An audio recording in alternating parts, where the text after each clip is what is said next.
Hey, tonight we're diving into something ancient, something eerie, something that might just follow you into your dreams. Not mummies rising from the grave or Hollywood horror flicks, but the real deal ancient curses. The ones etched into stone, whispered through tombs, and blamed for everything from sudden deaths to bad luck that lingers for centuries. You might think you don't believe in curses, but by the end of tonight's story, you'll probably keep a respectful distance from any haunted artifacts, just in case. If you're enjoying these midnight mysteries, I'd really appreciate a quick like or even a subscribe. It helps more than you know and keeps the strange stories flowing. And hey, I'm always curious. Where in the world are you listening from? Drop a comment with your location and the time where you are. Love seeing our little global community come together in the weirdest, coziest way. Now dim the lights, maybe turn on a fan for that soft background hum, and let's settle in. Because tonight, we're going deep into tombs, temples, and time itself to explore the curses that history refuses to bury. In the Valley of the Kings, under a blanket of ancient dust and desert heat, a staircase was uncovered in 1922. It was narrow and steep, hidden beneath centuries of debris.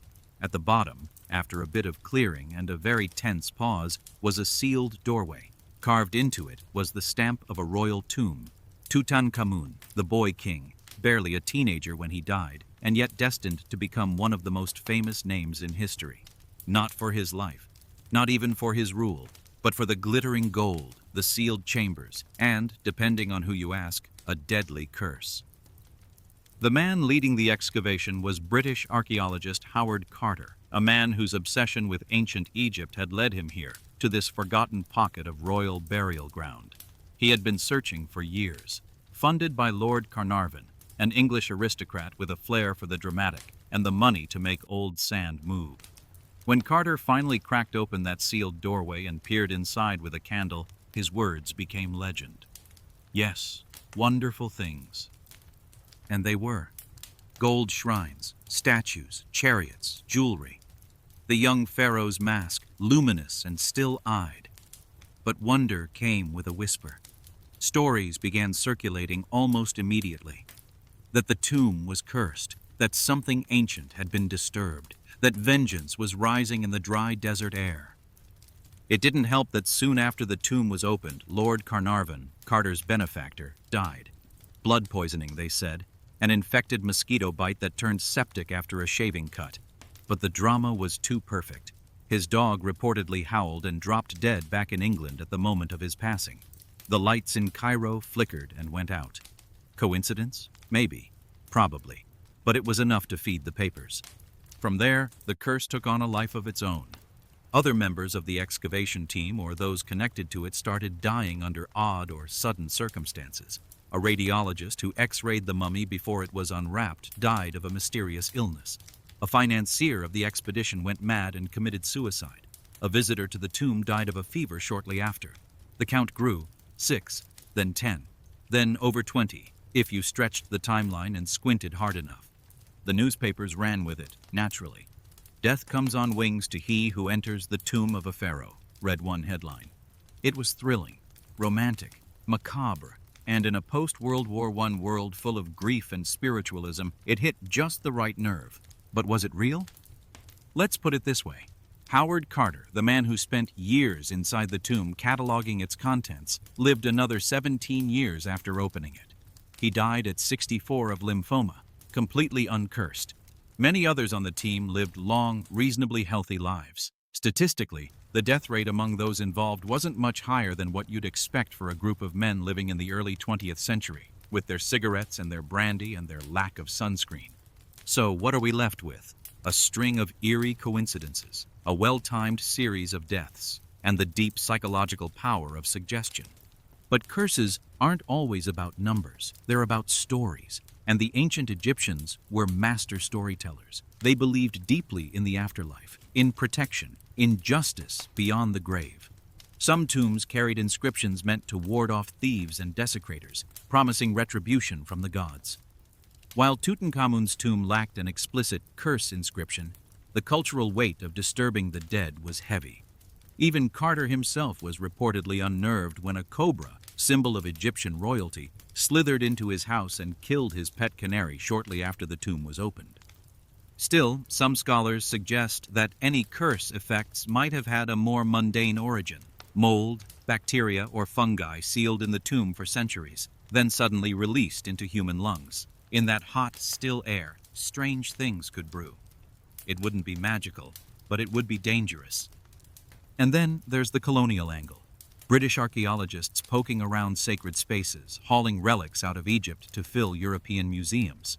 Perhaps the idea of a curse is less about supernatural vengeance and more about poetic justice. A narrative biteback. The notion that maybe, just maybe, you shouldn't loot graves, even if they're ancient and gilded. Whatever the truth, the curse of the pharaohs has lingered in our collective imagination for over a century. It's been in books, documentaries, late-night ghost shows, and bedtime stories whispered across the world. Because even in our rational modern age, there's something seductive about the idea of an ancient world that still has teeth. That even 3,000 years later, the dead can whisper, and the living can shiver.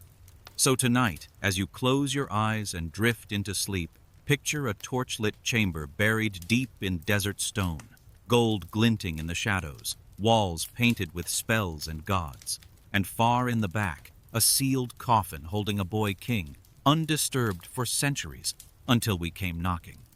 And maybe, just maybe, someone, or something, was waiting.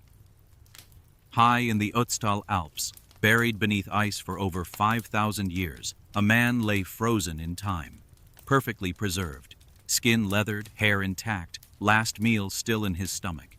He had no name, just a body, some tools, and a very bad day carved into his bones. But when hikers stumbled upon him in 1991, the world called him Ötzi, Europe's oldest natural mummy, a prehistoric man with secrets stitched into his skin, and depending on who you ask, a pretty serious grudge. At first it was pure scientific gold. He was older than the pyramids, older than Stonehenge. His body, clothing, weapons, and even the pollen trapped in his gut offered a crystal-clear window into the Copper Age. He was a dream for archaeologists, historians, and museum curators. But dreams, as we know, can turn strange. The first death came quietly. Helmut Simon, one of the hikers who discovered Ötzi, went missing while hiking in the same mountains. His body was found 8 days later. He'd fallen during a sudden snowstorm. The eerie part?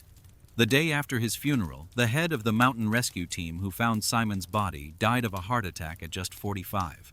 Coincidence, right? People go hiking. People fall. Hearts give out. Then the forensic pathologist who first examined Ötzi, who held his ancient, frostbitten body in his gloved hands, died in a car crash. The mountain guide who carried Ötzi's remains down the slopes died in an avalanche. The filmmaker who made the first documentary about the Iceman died of a brain tumor. Another expert fell dead of a blood disease. At least 7 people closely involved with the discovery or study of Ötzi died unexpectedly. Accidents, illness, sudden tragedy. Some say that's just statistics. Human brains are built to find patterns, especially spooky ones. You involve enough people in any major discovery, some of them will pass away. But others see something else, something older, something colder. The curse theory gained traction not because of the deaths alone, but because of their bizarre timing, and the fact that many were deeply involved with the Iceman, not just passing researchers. They were the handlers, the lifters, the probers, the disturbers, people who had touched his body, filmed it, stored it, examined it closely. Was it bad luck or bad karma? We know Ötzi didn't die peacefully. He was murdered, arrow wound in his back, head trauma, possible defensive wounds on his hands. His death was violent, messy, and sudden. And he wasn't buried. He was left exposed, then frozen in time by nature itself. Some believe that disturbing that icy grave might have consequences. And ancient cultures did take this sort of thing seriously. Curses weren't just fun myths. They were protective magic, woven into burials to guard the dead and punish the curious. Maybe Ötzi wasn't an exception. Maybe his people, 300 years ago, left more than just stone tools behind. Modern science, of course, shrugs at all this. The museum housing Ötzi, the South Tyrol Museum of Archaeology, is full of facts, not fear. But even they can't deny that the story feels haunted. That sometimes when humans pluck the dead from their resting places, strange things follow. And maybe that's the real chill, not the cold of the glacier, but the creeping sense that some things aren't meant to be touched. That even a man frozen for millennia might not appreciate being thawed out, poked, catalogued, and photographed for the world to see. So tonight, as you pull your blanket up and listen to the hum of your modern life, remember this. Far away, in a climate-controlled case, lies a man who lived and died before history had a name for it. His body tells a story, but it might not be finished. And if you ever go hiking in the Alps, maybe don't poke anything too well preserved. Ötzi's not saying anything. But maybe that silence is the warning. It's deep blue, striking, weighs in at over 45 carats, and has that hypnotic glow that makes you forget things like common sense or insurance premiums. The Hope Diamond is easily one of the most famous gems in the world, an object of beauty, prestige, envy, and, if legends are to be believed, an A-list member of the Cursed Artifact Club. Because for all its sparkle, this gem has a long and glittering trail of misfortune clinging to its history like static on velvet. It begins, as these things often do, with colonialism. Somewhere in India, centuries ago, a large blue diamond was plucked from the Kollur mine, maybe from a sacred idol, maybe from the earth itself. Details are murky, which, honestly, only makes the story better. A French gem merchant named Jean-Baptiste Tavernier supposedly brought it to Europe in the 17th century. He sold it to King Louis XIV, made a ton of money, and then, depending on which version of the legend you prefer, either died of a fever or was torn apart by wild dogs. Extremely different outcomes, but you get the vibe. From there, the diamond entered royal circulation. It was recut, renamed the French Blue, and worn by multiple members of the French monarchy. Spoiler alert, that didn't go well. Louis XVI and Marie Antoinette were both executed during the French Revolution. The diamond vanished around the same time. Coincidence? Probably. Dramatic? Absolutely. Eventually, the stone resurfaced in London, conveniently trimmed down and renamed. Now it was the Hope Diamond, after a banking family who owned it for a time. They were rich, they were fancy, and slowly they began to experience what many consider to be the hallmark of Hope Diamond ownership: a series of catastrophes. Financial ruin, scandals, early deaths. One Hope family heir reportedly gambled away his fortune and died broke. Another died young and mysteriously. It wasn't a great investment, spiritually, at least. By the late 19th and early 20th centuries, the diamond had become a kind of traveling curse. It passed through the hands of jewelers, heiresses, and collectors, all of whom had their own brushes with tragedy. One owner, Evelyn Walsh McLean, thought she could break the curse by wearing the diamond constantly. She treated it like a lucky charm. Her luck, unfortunately, included a husband who left her, a son who died young, and a daughter who died of a drug overdose. Evelyn herself died in a sanitarium. Eventually, the diamond was acquired by famed jeweler Harry Winston, who, in a move either brilliant or terrifyingly bold, mailed the Hope Diamond to the Smithsonian Institution in a plain brown paper envelope. It arrived in Washington, D.C., unscathed, though the postal worker who delivered it broke his leg in a car crash shortly afterward. And his wife died of a heart attack, and his dog was strangled. Look, it's all a bit much. Today, the Hope Diamond sits behind bulletproof glass at the Smithsonian, dazzling millions of visitors a year. No tragedies have been reported recently, but that doesn't mean people aren't still whispering. The museum doesn't lean into the curse angle, but they definitely don't deny it either. Because deep down, we love the idea that something so beautiful could be so dangerous. It's poetic, it's spooky, it's bedtime story perfect. Science will tell you that diamonds don't carry curses. That misfortune follows people for plenty of mundane reasons. Bad choices, bad luck, bad timing. But the Hope Diamond's curse isn't really about logic. It's about fear wrapped in luxury. It's the idea that wealth has a price, that beauty demands blood, that some things should be admired from a distance and not worn to your cousin's wedding. So tonight, as you drift off to sleep, imagine that shimmering blue stone under museum lights, perfectly still, perfectly cold, watched, protected, but never truly tamed. Because maybe it's not just a rock. Maybe it's a reminder that the more something glitters, the more it might be trying to distract you. And if you're thinking of buying jewelry, maybe stick to Etsy. Less haunted, usually. In 1974, a group of farmers in China were digging a well. The ground was dry, stubborn, They weren't looking for history, just water. But instead of hitting an underground spring, they hit something else. Clay. Shaped, detailed, life-sized. At first, it looked like a statue, then another, and then the truth sank in. They'd stumbled upon an entire underground army. Thousands of silent soldiers, each carved from clay, each frozen in a kind of eternal readiness, facing east as if guarding something, or someone. They were looking at the terracotta army, one of the greatest archaeological discoveries in human history, and arguably one of the creepiest, because this wasn't just a few statues. This was an entire underground military complex. Life-sized warriors, cavalry, chariots, generals, every single one of them unique, with different facial features, armor styles, ranks. Some looked calm, others stern, all of them carved with eerie, obsessive care and arranged in perfect formation. They were the buried guards of China's first emperor, Qin Shi Huang, a man who united the warring states and then immediately decided he never wanted to be ununited again, even in death. His tomb, still unopened to this day, lies beneath a man-made hill not far from the army. Legends say it's protected by rivers of mercury and deadly traps. Ancient texts claim it's a miniature version of the known world, with stars on the ceiling and mountains made of bronze. But no one's gone inside. Not because they're scared, at least not officially, but because modern archaeology doesn't quite have the tools to enter without destroying everything inside. Which, if you believe the old stories, is probably for the best. But even outside the sealed tomb, strange things started happening. The archaeologists who first entered the site reported illness, accidents, misfortune. A lead researcher died young. Others suffered mysterious injuries. Equipment malfunctioned. A few workers even claimed to have seen shadows moving among the statues. The air around the warriors was cold, they said, unnaturally so. And the feeling of being watched? Constant. Now, skeptics will tell you it's all a combination of stress, mold, and the sheer psychological weight of standing in a chamber full of unblinking clay eyes. And they're probably right. But it doesn't change the fact that the terracotta army is deeply unsettling. Thousands of ancient soldiers who were never alive, built to serve a ruler who refused to let go of control, even in the afterlife. And here's the thing.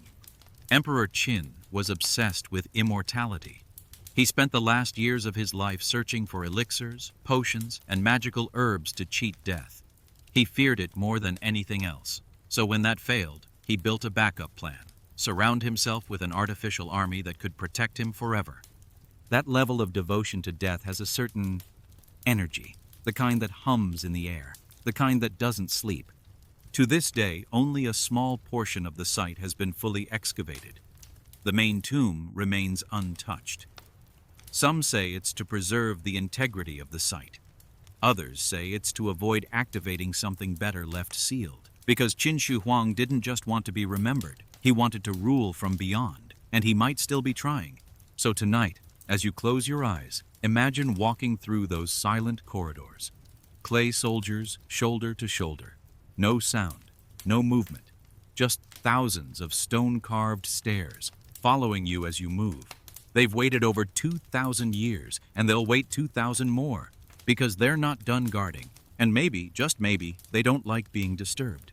In the city of Samarkand, under layers of turquoise tile and centuries of dust, lies the tomb of one of history's most ruthless conquerors, Timur, also known as Tamerlane, a warlord whose campaigns left trails of broken empires, skull pyramids, and the kind of reputation that makes Genghis Khan look like a life coach. By the time he died in 1405, Timur had conquered more of the known world than most rulers dared dream of, and he wanted to stay dead, peacefully, undisturbed. So naturally, we disturbed him. It was June 1941 when a group of Soviet anthropologists, led by Mikhail Gerasimov, a famous facial reconstruction expert, received permission to exhume Timur's body from his grand mausoleum, the Gur-e-Amir. It was a bold move, considering there were local legends warning that opening the tomb would unleash a curse of unimaginable destruction. One warning reportedly carved into the stone itself said something like, "When I rise from the grave, the world shall tremble."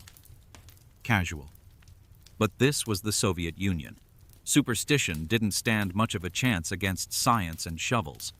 On June 19, 1941, the team opened the tomb. 2 days later, on June 22nd, Hitler invaded the Soviet Union in the largest military operation in history, Operation Barbarossa. Coincidence? Probably. But it's the kind of timing that makes you pause and quietly put the lid back on whatever you just opened. The German invasion was brutal. Millions died. Cities fell. The Soviet military was caught off guard and suffered devastating losses. It was the beginning of a long, bloody chapter in World War II, and the timing with Timur's exhumation was just a little too neat for comfort. Locals said, "We told you." Scholars said, "Let's not be silly." And the war raged on. But here's where the story doubles down. In 1942, Stalin, yes, that Stalin, reportedly got wind of the legend and decided not to take any more chances. He ordered Timur's remains to be returned to Samarkand and reburied with full Islamic rites, not just buried, respectfully buried. 3 days after the reburial, the tide of the war changed. Specifically, the Soviets scored a key victory at the Battle of Stalingrad, the turning point of the Eastern Front. It didn't end the war, but it started a shift in momentum. And that's when the legend of Timur's curse really took hold. Not just an eerie coincidence, but a full-circle story. Open the tomb, unleash destruction. Seal it again, and the world steadies. Now, historians will tell you that timing like this, while dramatic, doesn't prove anything. Correlation is not causation. Armies move, wars escalate, tombs get opened. Life is chaos, not narrative. But if you're the kind of person who likes sleeping peacefully at night, maybe don't ignore ancient warnings carved into burial sites of legendary warlords. It's not like Timur was known for subtlety in life. His campaigns across Asia and the Middle East were devastating. Entire cities were reduced to rubble.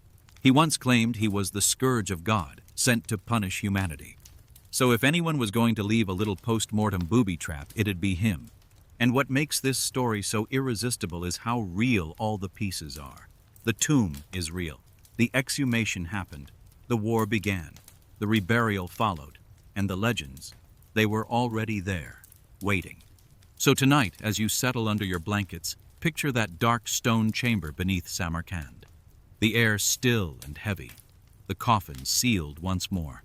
And a long-dead conqueror resting beneath a warning that we ignored, just long enough to be reminded.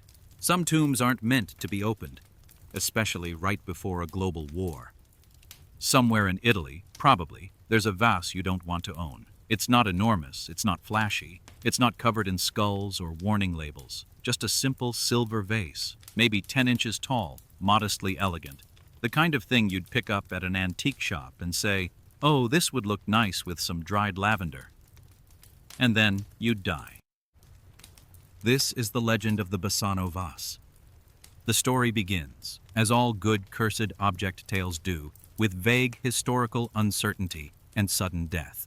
Supposedly crafted sometime in the 15th century, the vase was allegedly a wedding gift for a young bride in a small Italian village near Napoli. She never made it to the honeymoon. On the very night of her wedding, before the cake had even gone stale, she was found dead in her bedroom, clutching the vase. No cause of death. No visible wound. Just gone. According to the story, her final breath was spent cursing the vase. Or maybe the curse came after. The details blur with time. But the gist is, the vase was blamed. And from that moment on, it carried a quiet, deadly reputation. Over the centuries, the Bassano vase reportedly passed from hand to hand, almost always ending up in the possession of someone who would soon fall ill, suffer financial ruin, or just flat out die. Like, here's your housewarming gift, and also your sudden heart failure. One owner allegedly gave it to a family member who died shortly after receiving it. Then that person's family tried to give it back, and the original owner had also perished. The vase kept showing up like a bad penny with a body count. In the 20th century, the vase resurfaced again, because cursed things always resurface. This time, it came with a note tucked inside. "Beware, this vase brings death," which is not exactly the Etsy description you want to see. But someone ignored the warning, and guess what? They died. More modern accounts claim that several owners in the 1980s and 1990s died shortly after acquiring it. Illness, car accidents, unexplained collapses, you name it.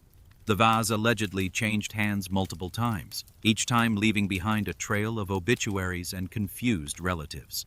Eventually, the authorities got involved. Supposedly, after yet another death, someone tried to sell the vase at auction, but the auction house refused to list it. Whether out of superstition or legal liability, they noped right out. And then, according to urban legend, the vase was handed over to the police, or maybe a priest, or possibly buried in a secret location in a lead box. Again, the details get fuzzy. But the story ends with the vase being hidden away, sealed somewhere beneath the earth, where no one can admire its cursed little curves. Of course, there are skeptics. Some say the whole thing is an urban myth. There's no proof the Bassano vase exists, no museum listing, no photos, no death certificates tied to antique ownership. It might just be a cautionary tale about greed, or a bedtime story to keep your kids from buying weird things off Facebook Marketplace. But the eeriness sticks, because unlike Tutankhamun's tomb or the Hope Diamond, this isn't a priceless artifact or a king's treasure. It's just a vase, something you'd put on a shelf and forget about. Something that shouldn't mean anything, but maybe does. Because the scariest curses aren't the ones carved in hieroglyphs or guarded by statues. They're the quiet ones. The objects that sit in your house like background noise, harmless, innocuous, until suddenly they're not. So tonight, as you curl into your blanket and glance around your room, take a moment to appreciate your decor.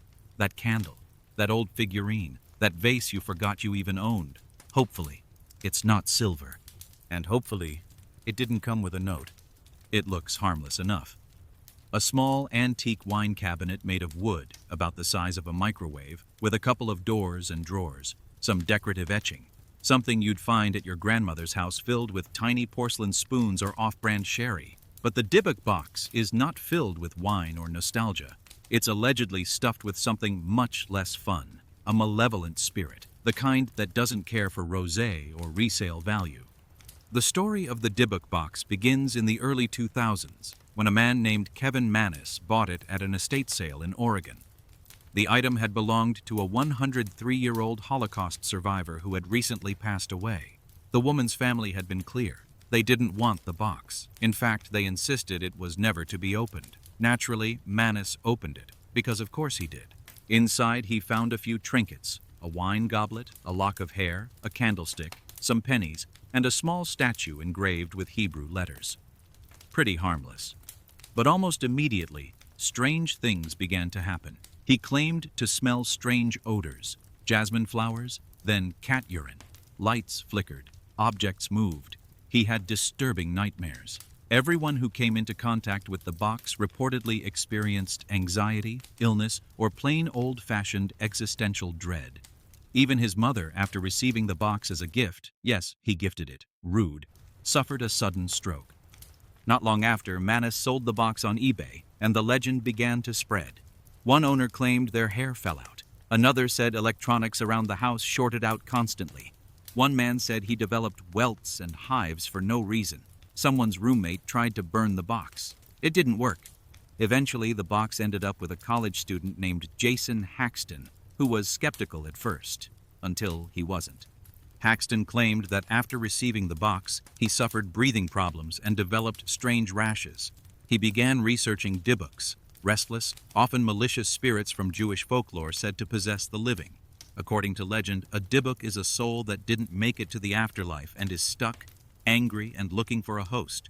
They're not demons exactly, but they're definitely not roommates you want to have. Haxton eventually had the box sealed and buried. Then, in a plot twist, he dug it back up and had it encased in an acacia wood container lined with gold leaf and sage. Basically, a spiritual panic room for the world's grumpiest ghost. The box's fame only grew. It inspired horror movies, Looking at You, The Possession, TV specials, and TikTok panic spirals. Even Post Malone got involved. The rapper visited Zach Bagans' haunted museum in Las Vegas, where the Dybbuk box now lives. During the visit, Bagans allegedly touched the box, and Post Malone, standing nearby, refused to touch it himself. Still, according to his later interviews, his life took a nosedive immediately after. His private jet's tires blew out, his Rolls-Royce was in a crash, His old house was reportedly broken into. Coincidence? Sure. Or not. Now, if you ask skeptics, they'll tell you the Dybbuk box is a great story, crafted, sold, and embellished for the digital age. Kevin Mannis himself admitted in later interviews that he may have added some flavor to the original tale. But even that doesn't unmake the legend, because the scariest thing about the Dybbuk box isn't whether it's real, it's that people believe it is. And belief, especially spooky, late-night belief, has power. It's the reason you don't say certain names in mirrors. It's why you avoid graveyards after midnight. It's why you lock the attic even though you know it's empty. Because sometimes, when an ordinary-looking object starts collecting stories, it stops being ordinary. So tonight, as you drift off, try not to think too hard about that creaky cabinet in your hallway, or that old jewelry box you inherited, or the sealed wooden crate in your grandmother's attic that nobody remembers buying. Sleep well, and whatever you do, don't open it. It was the 1980s in the UK. Big hair, strange music, and apparently a lot of people decorating their homes with mass-produced prints of a very sad-looking boy. You've probably seen it. A young child, maybe 5 or 6, brown eyes glistening, tears rolling down his cheeks in photorealistic melancholy. His expression isn't just sad, it's hauntingly sad. Like he knows something you don't. Like he's seen things. The painting, often called the Crying Boy, was reproduced by the thousands and sold in department stores across Britain. It was cheap, moody, and for reasons that remain unclear, wildly popular. But then, something strange started happening. Houses with the Crying Boy painting in them started catching fire, and not just random fires, serious, home-destroying infernos. But here's the creepy part. In many of those cases, when the rubble was sifted and the ashes cooled, the painting survived. Intact, unsinged, everything else charred, broken, melted. But the child with the tears? Staring back, undamaged. The first widely publicized case appeared in The Sun in 1985 under the headline, "Blazing Curse of the Crying Boy." A terrified couple claimed their home had burned down, and the only thing left untouched was the cursed portrait hanging on the wall. Firefighters confirmed the account, and more stories poured in. Dozens of people claimed to have owned the painting and lost their homes to fire. Sometimes the only item to survive was that sad little boy still crying, still watching.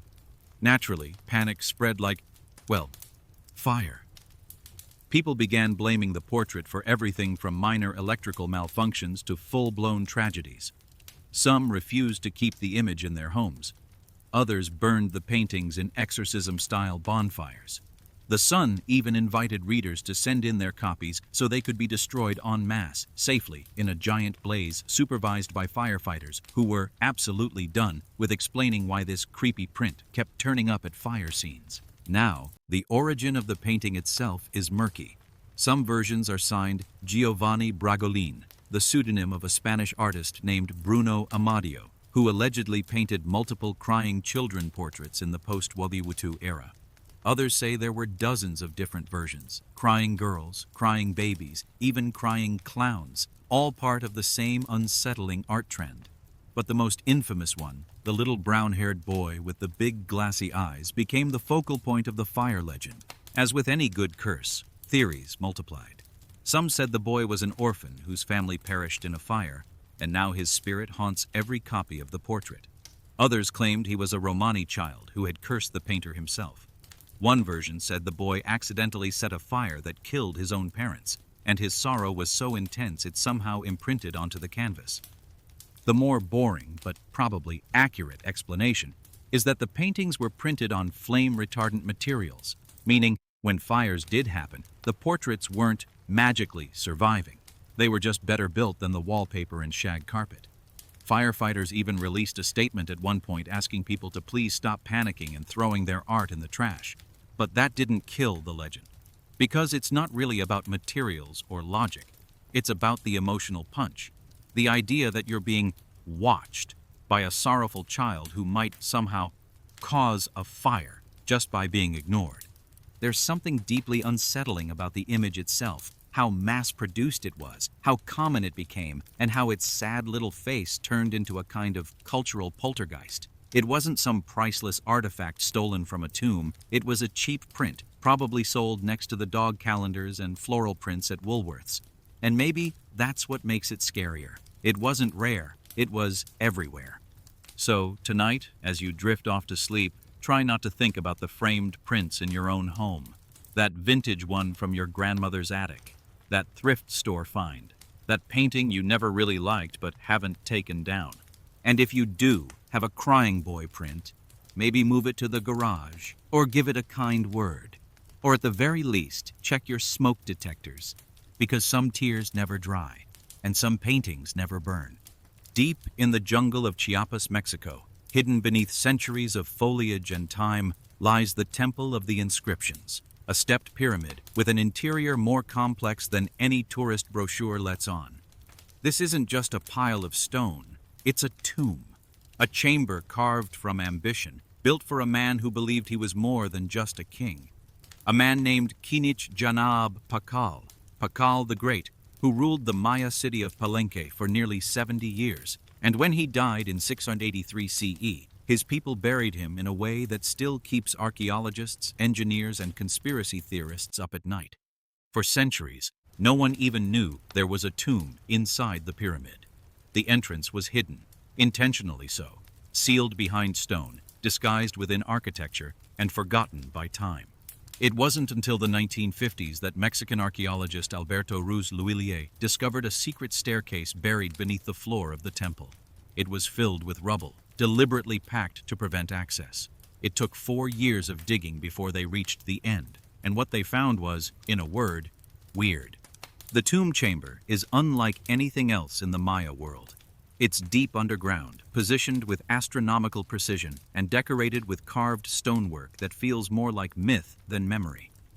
The sarcophagus itself, a massive, monolithic stone coffin, has a lid that launched 1,000 theories. On it, Pakal is depicted in a strange pose, seemingly falling or ascending, surrounded by what appears to be a tree, machinery, or a spaceship, depending on who you ask. To scholars, the image shows Pakal's descent into the Maya underworld, Xibalba, framed by the world tree, the symbolic bridge between realms.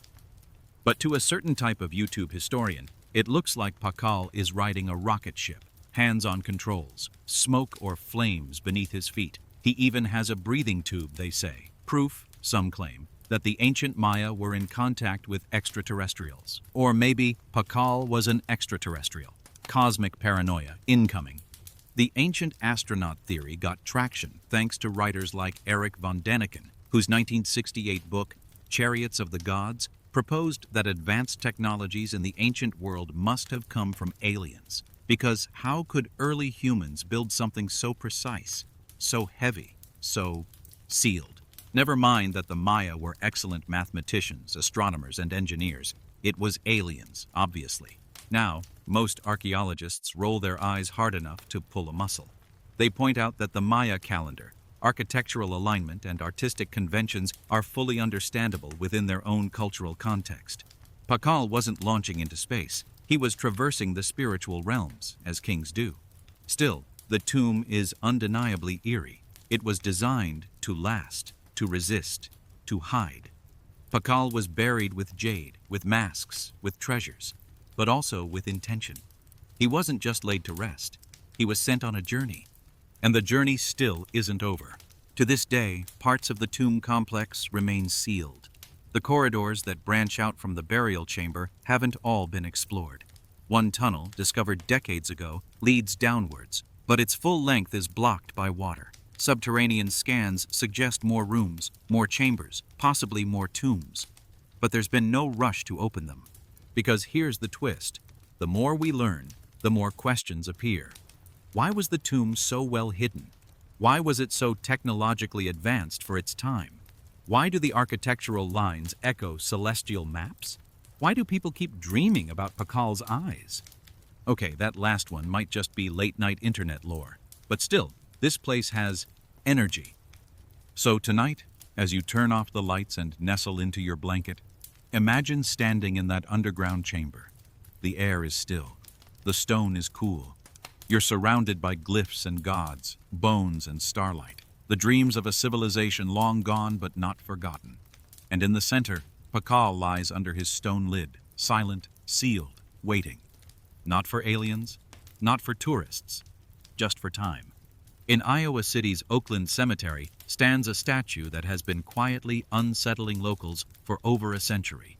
It's tall, nearly 9 feet from base to outstretched wingtip, cast in brooding black bronze, towering over the graves like a silent sentinel. Officially, it's just called the Black Angel, but unofficially, it's a dare, a warning, a gothic bedtime story you can visit in real life. The statue was commissioned by a woman named Teresa Feldevert in the early 1900s. She had immigrated from Bohemia and was, by all accounts, intelligent, private, and a little mysterious. Her son, Edward Dolezal, had died young, just 18 years old, and was buried in Oakland Cemetery. Her second husband, Nicholas Feldevert, followed years later. After his death, Teresa hired a Czech sculptor to craft the angel, which was installed above the family plot in 1913. At the time, the angel wasn't black. It was gleaming bronze, golden and luminous under the sun. But bronze, when left to the elements, oxidizes. It darkens. It turns. And over the years, the angel went from shining guardian to brooding, shadowy figure, no longer comforting, definitely no longer warm. The change in color might have gone unnoticed in any other cemetery, in any other town. But not here. Here, the angel became the stuff of legend. It's said that if you kiss someone beneath the angel's wings, you'll die within the year. If you touch her face, or worse, her outstretched hand, you'll be cursed, haunted, or dropped dead on the spot, depending on which version you've heard. Some claim the statue turns darker each year to mark the weight of sins buried beneath it. Others whisper that Teresa, the woman who placed it there, was a witch, or a murderer, or just grief-stricken and strange enough to be remembered as something other than human. There's a particularly stubborn rumor that says the angel flaps her wings at midnight on Halloween. Another says she flies away once a year to claim a soul before silently returning to her pedestal. None of this, of course, is supported by science. The color? That's chemistry. Bronze plus time equals creepy. But the legend refuses to die, and teenagers across Iowa, armed with flashlights and a poor sense of self-preservation, still sneak into the cemetery at night to test the curse. Most leave with just a story, a few with nightmares, and one or two, perhaps, with something colder following behind them. And yet, there is something undeniably eerie about her. Her expression is not gentle. Her eyes seem focused on something past the living. Her hand is raised, not in welcome, but in warning. The wings aren't sheltering. They're poised. She is not a statue that invites you to mourn. She is a statue that reminds you what mourning costs. Teresa herself died in 1924. Her ashes were placed beneath the angel. The woman, the husband, the son, all now watched over by the dark figure she left behind. And whether the curse is real or not, the weight of grief carved into those bronze feathers feels heavy. So tonight, as you settle into bed, imagine walking through that cemetery at dusk. The wind curling around headstones, leaves crackling underfoot, and then, there she is, wings arched, eyes fixed, hand out. You don't touch it, you don't hold it. Because whether you believe in curses or not, one rule still holds true. If a statue looks like it can follow you home, don't give it a reason to. There are certain things you just don't do on vacation. Don't touch jellyfish. Don't ask locals where the nearest authentic Starbucks is. And whatever you do, don't pocket a piece of lava from Hawaii and toss it in your suitcase like a free souvenir. Because if the stories are true, you might be bringing more than molten rock back home. You might be bringing a curse, specifically Pele's curse. Pele is the Hawaiian goddess of fire, lightning, and volcanoes. She's fierce, powerful, and deeply rooted in Hawaiian mythology. She lives, according to tradition, inside Halemaumau crater at the summit of Kilauea, one of the world's most active volcanoes. She's known for her temper, her pride, her transformative power, and for not being particularly chill about tourists snatching chunks of her island like it's the clearance rack at a rock shop. The curse, as it's told, goes like this. Take lava rocks or sand from Hawaii and you'll suffer bad luck. Real bad luck. Not the missed your flight and got sunburned kind. We're talking divorce, bankruptcy, sudden illness, house fires, flat tires, lost pets, failed exams, mysterious breakups. Pick your misfortune. People claim they've experienced all of it, and more, after stealing just a tiny piece of Pele's domain. Is there any scientific reason behind this? Absolutely not. The rocks themselves aren't radioactive or chemically cursed, but legend holds that removing them from the island offends Pele, like walking into someone's house, grabbing their furniture, and leaving with a wink.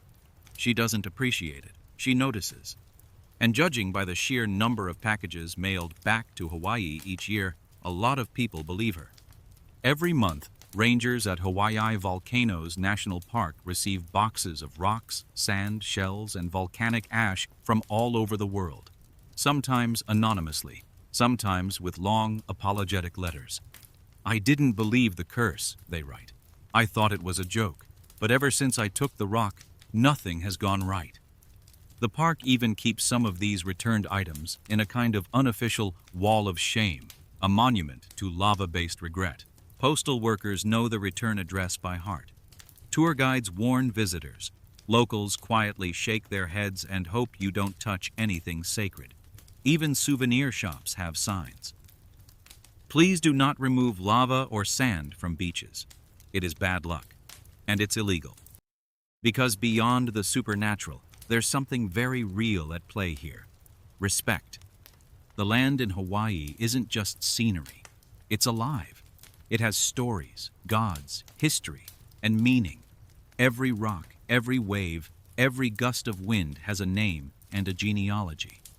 When tourists take pieces of it home, they're not just being cursed, they're being disrespectful. The curse, some say, is Pele's way of restoring balance. You take something sacred, something gives in return. And even if you don't believe in gods or curses, consider this. It's just polite not to steal things from a living volcano.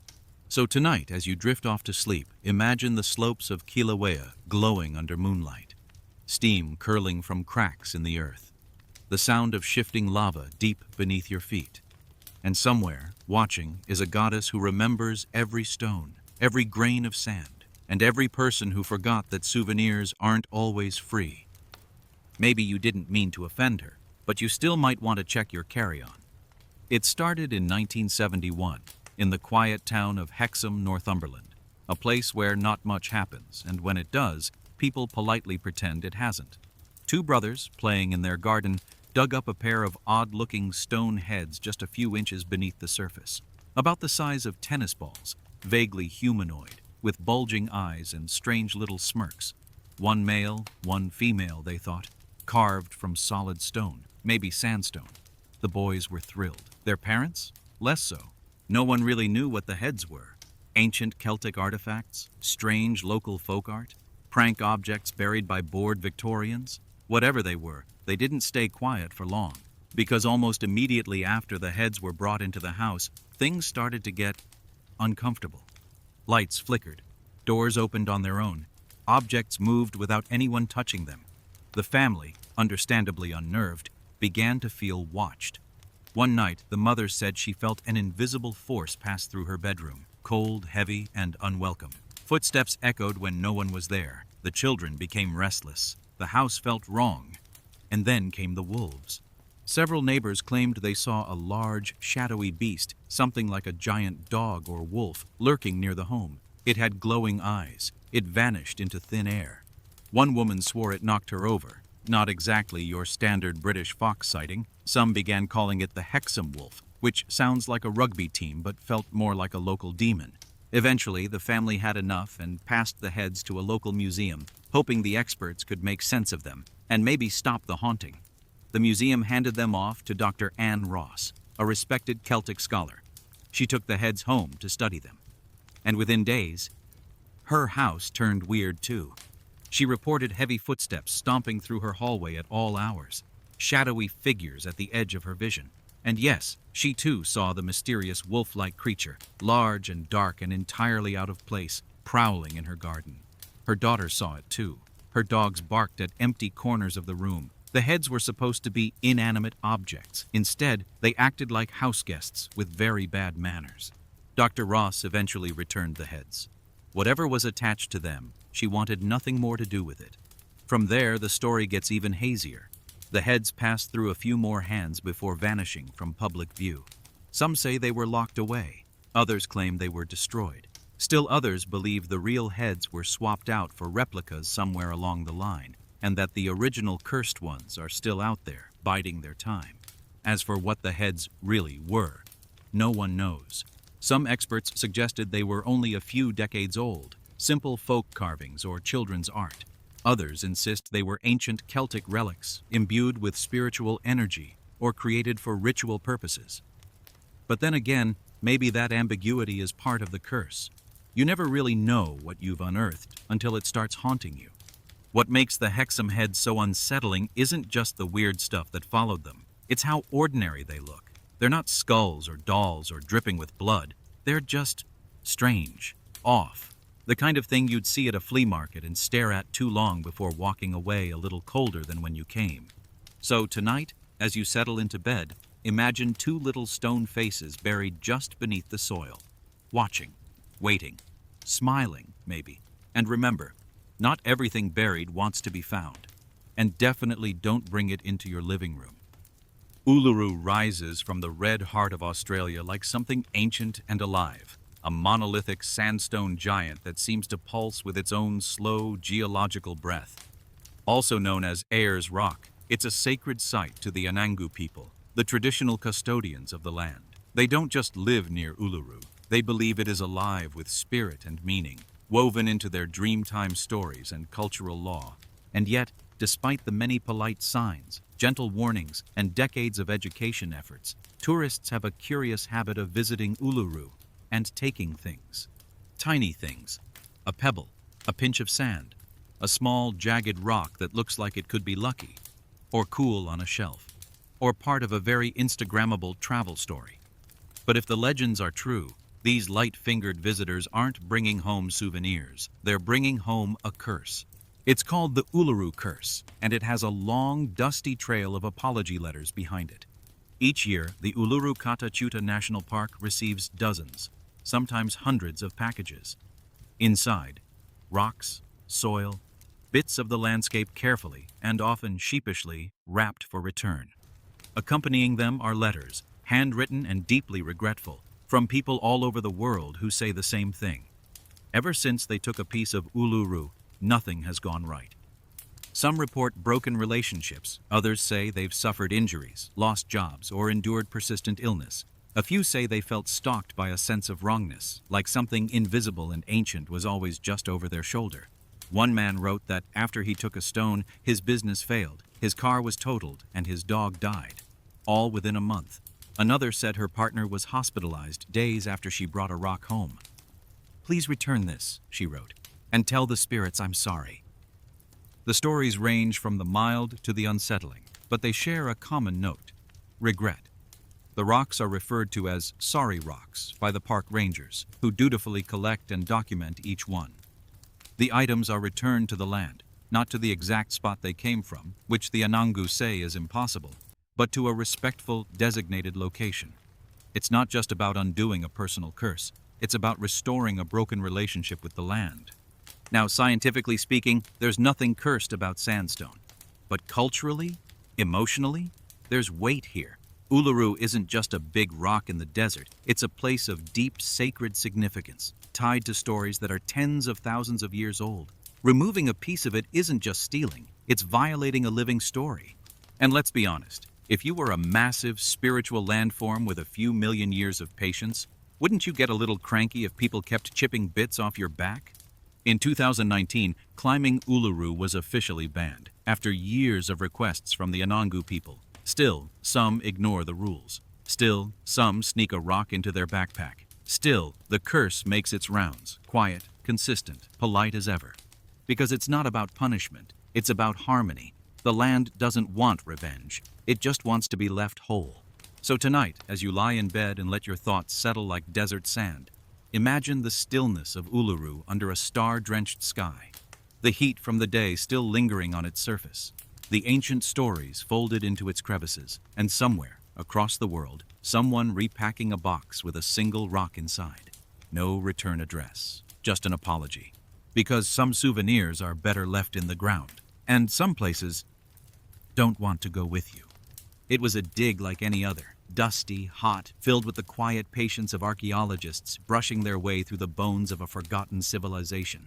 Somewhere in modern-day Turkey, nestled in the ruins of an ancient Anatolian city, a team of researchers came across something they hadn't expected. A sealed chamber, untouched by time, wrapped in a strange stillness that even the desert wind didn't disturb. Inside were artifacts, tablets, and at the center, a single stone coffin, unmarked, undisturbed, waiting. They didn't know who she was at first. The bones were female, adorned with ceremonial jewelry, arranged with a kind of reverence that suggested she had been important, maybe a seer, maybe a priestess. Alongside her body were clay tablets inscribed with characters that didn't match any known script. Not quite Hittite, not quite anything else. The language was unfamiliar, the grammar confusing, and the few words they could decipher came together in only one clear phrase: "Do not disturb." Naturally, they disturbed her. Within days of opening the tomb, strange things began to happen at the site. Equipment failed, lights flickered, a generator exploded. Several researchers reported vivid nightmares, repeated dreams of being watched by eyes that weren't quite human. One scientist refused to return to the tomb, saying he'd felt something pass through him when he stepped inside. Another fell ill with no identifiable cause. A local worker vanished for 2 days and came back unable to speak. None of this made it into the official dig report, but the whispers followed the team home. Then the translator died. The one who had spent weeks trying to crack the inscriptions on the tablets suffered a sudden brain aneurysm mid-sentence while emailing the team. The email simply read, "I think I know what she was," followed by a string of corrupted characters. No draft, no notes, just that. The team's director pushed forward. She dismissed the growing unease as superstition, sleep deprivation, heat stroke, but even she couldn't deny the weight in the tomb, the sense of pressure that built the longer you stood near the sarcophagus, like something was coiled just beneath the stone, watching, listening, breathing. The project was quietly shut down 6 months later. The artifacts boxed up, the tablets shelved in a climate-controlled archive, the bones reinterred with more caution this time. No press release, no museum exhibit, just silence. Of course, this could all be campfire myth among archaeologists, the kind of story told over cheap wine and desert nights, a ghost tale wrapped in academic tragedy. But some of the story holds. The tablets exist. They remain undeciphered. The tomb's location is classified now, not to protect looters, but maybe to protect something else. Because here's the part they do talk about, sometimes. When the tomb was resealed, one final scan was made of the chamber. Nothing moved. But the temperature dropped 5 degrees, the walls cracked ever so slightly, and one of the tablets, previously untouched, appeared to shift just a little, revealing a second line of text. This one, unlike the rest, translated cleanly. It said, "She sleeps, but not alone." So tonight, as you turn out the light and slip beneath your blanket, imagine a stone tomb in the earth, far from cities and sound, the air thick and still, a body resting beneath centuries of secrets, and a warning, simple and ignored. Because sometimes the unknown isn't lost. Sometimes it's locked. In the heart of Prague's Old Town, where the cobbled streets twist like time itself, stands one of the oldest and most beautiful astronomical clocks in the world. Built into the side of the old town hall, the Prague horloge doesn't just tell the hour. It tells the phases of the moon, the position of the sun, the zodiac signs, and the eternal march of saints. It chimes with bone-rattling solemnity, and every hour small wooden figures emerge in a mechanical dance as old as the Renaissance. Tourists gather in clusters to watch it tick, click, and whirl. It's hypnotic, it's brilliant, and according to legend, it's cursed. The man credited with the clock's creation was Master Hanush, a master craftsman and horologist whose skills were as precise as his gears. Sometime around 1410, he built the original core of the clock with such genius, such delicate craftsmanship, that the city fathers of Prague declared it a treasure unlike any other. too precious in fact to be repeated, which was a problem, because other cities, jealous, competitive, ambitious, wanted clocks just like it. They approached Hanush, offering gold, titles, anything he wanted to build a copy in their town squares. The Prague Council panicked, and in their panic, they did something unspeakable. They blinded him. Yes, the man who built a machine that turned the heavens into gears was punished for being too good at his job. They crept into his home under some twisted legal pretense or simply by force and ensured he would never build another masterpiece again. The details blur in the telling. Some say they burned his eyes, others that they stabbed them. Either way, the message was clear. The Prague clock would remain one of a kind. But genius rarely forgives. According to legend, Hanush, heartbroken and betrayed, begged to be taken to the clock one last time. There, standing beneath the moving hands he could no longer see, he reached inside the mechanism and pulled something loose. A hidden gear, a forgotten pin, a single fatal cog. And with that, the clock stopped. For over 100 years, no one could fix it. No one could understand what had gone wrong. The city, once so proud, was now left with a silent monument to its cruelty. Some say that from that day forward, the city itself was cursed, that Prague would suffer if the clock ever fell silent again. Plague followed, fires, wars. It became part of the mythos. When the horloge ticks, Prague thrives. When it stops, the darkness creeps back in. Of course, the clock was eventually repaired, multiple times actually. It survived centuries of war, occupation, and even a Nazi shelling in 1945 that left much of the old town hall in ruins. But the clock endured, like time itself, restored, mended, still ticking, still watching, and still rumored to be cursed. Technicians who work on it report strange malfunctions, tools going missing, sudden sickness. One restorer reportedly fell ill every time he entered the clock tower. Others claim they hear faint ticking when the mechanism is completely still. One janitor quit after claiming the carved skeleton figure, Death himself, who strikes the hour, moved on its own, outside of schedule. Whether any of that is true or not doesn't really matter. Because if you've ever stood in that square, with the wind brushing off the Vltava River and the crowd quieting just before the hour strikes, you'll feel it too. That slight tension in the air, the way time seems to hesitate, like the city is holding its breath. And then, tick, the figures dance, the skeleton nods, the bell tolls. And Prague lives another hour. So tonight, as you drift into sleep, imagine that delicate machine ticking in the dark, keeping time for a city that once betrayed its own genius. A clock too beautiful to be shared, too dangerous to be copied, built by hands that were broken, and powered now not just by gears, but by legend. Because perfection may be timeless, but curses keep ticking.